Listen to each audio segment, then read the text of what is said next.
웅성거리는 소리. 대학에 들어가 막 자취를 시작했을 무렵의 이야기다. 어느 날 밤, 방에서 혼자 게임을 하고 있는데 아래쪽에서 사람들이 웅성거리는 것 같은 소리가 들려왔다.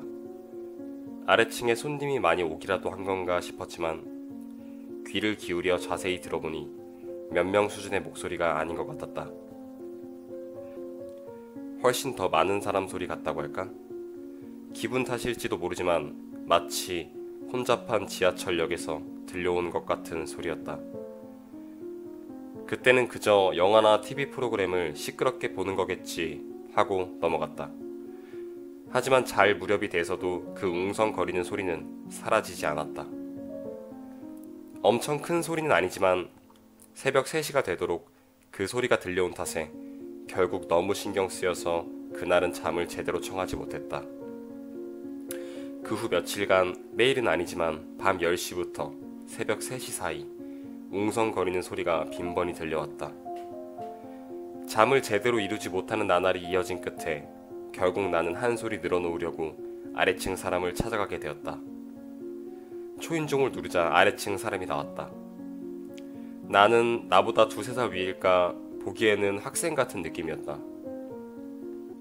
내가 윗집에 산다는 것을 밝히고 층간소음 때문에 힘들다고 말을 꺼내자 그 사람은 갑자기 기분이 언짢아진 듯 했다.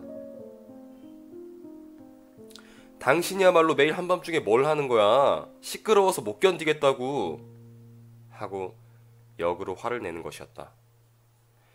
일단 아랫집 사람을 사토시라고 해두자. 그가 말하는 게 무슨 소리인지 이해하지 못한 나는 사정을 처음부터 설명했다. 아래층에서부터 거의 매일같이 수많은 사람이 웅성거리는 소리가 들려온다고. 그러자 사토시는 웅성거리는 소리는 위에서 들려오는 거라고 말하는 것이 아닌가. 그것 때문에 부동산에 항의를 하기 직전이었다고 한다. 이유는 알 수 없었지만 뭔가 기분 나쁜 느낌이 들었다. 그것은 분명히 사람 목소리였다. 몇 번이고 들었으니 잘못 들었을 리도 없다. 게다가 사토시도 수많은 사람들이 웅성거리는 소리를 들었다고 하지 않는다. 잠시 침묵이 이어지다 사토시가 말했다. 이 집 천장에 무언가 있는 걸까? 사토시는 천장 밑에 가볼까? 라고 말하더니 내 대답도 기다리지 않고 곧바로 손전등을 들고 나왔다. 하지만 나는 멋대로 들어갔다가 혹시나 천장이 무너지거나 어디 파손이라도 생겼다가는 나중에 큰일이 될지도 모른다는 생각이 들었다. 이 건물을 관리하는 부동산 쪽에 사정을 이야기하는 게 좋지 않냐고 나는 천장 밑에 들어가 볼 생각에 가득 찬 사토시를 설득했다. 웅성거리는 소리가 들린다고 말하면 믿어주지 않을 것 같아 마루 밑에서 뭔가 이상한 소리가 들린다고 부동산에 전화를 걸었다. 그러자 부동산 쪽에서는 쥐라도 사는 것이라고 여긴 것인지 며칠 내로 업체와 함께 방문하겠다고 대답했다. 뭔가 거짓말을 한 것 같은 느낌에 조금 마음이 찔렸지만 그 일을 사토시에게 말하자 뭐 이상한 소리가 들리는 건 사실이니까 어쨌든 온다니 다행이네 라고 말했다. 딱히 문제는 없을 거라 생각했다. 부동산 쪽에서 방문하기로 한 당일 꽤 일찍 사토시가 우리 집을 찾아왔다.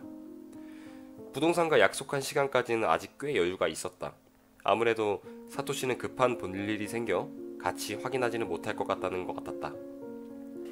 부동산에서 사람이 오면 괜찮으니까 여벌 열쇠를 사용해 방에 들어가 확인해달라고 나에게 말을 전하기 위해 온 것이었다.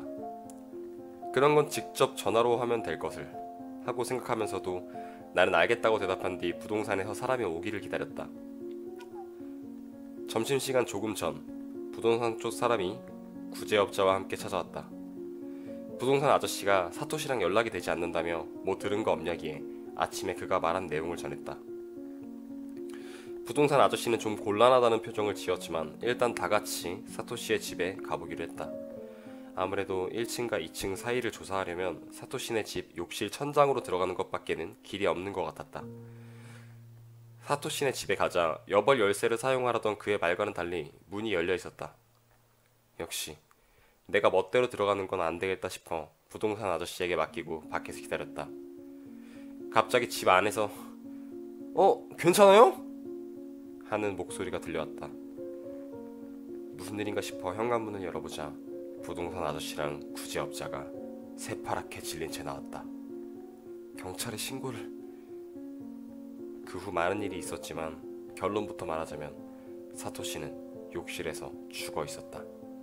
경찰차와 구급차가 와서 아수라장이 되었고 나도 경찰서에 가서 사정 청취에 임해야 했다. 아침에 사토시와 이야기했을 때는 수상한 낌새 같은 건 없었다고 말한 뒤 일단 웅성거리는 소리에 대해서도 경찰에게 말했다. 경찰도 그 이야기는 알고 있는 듯한 눈치였지만 뭔가 알아낸 게 있는지는 가르쳐주지 않았다.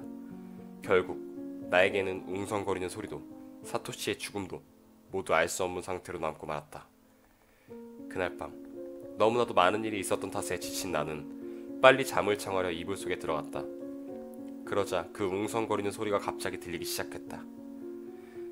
그러나 평소와는 무언가 달랐다. 무엇인지 정확하게 말할 수는 없지만 위화감이 느껴진다. 잠시 뒤 나는 그 위화감의 정체를 깨달았다.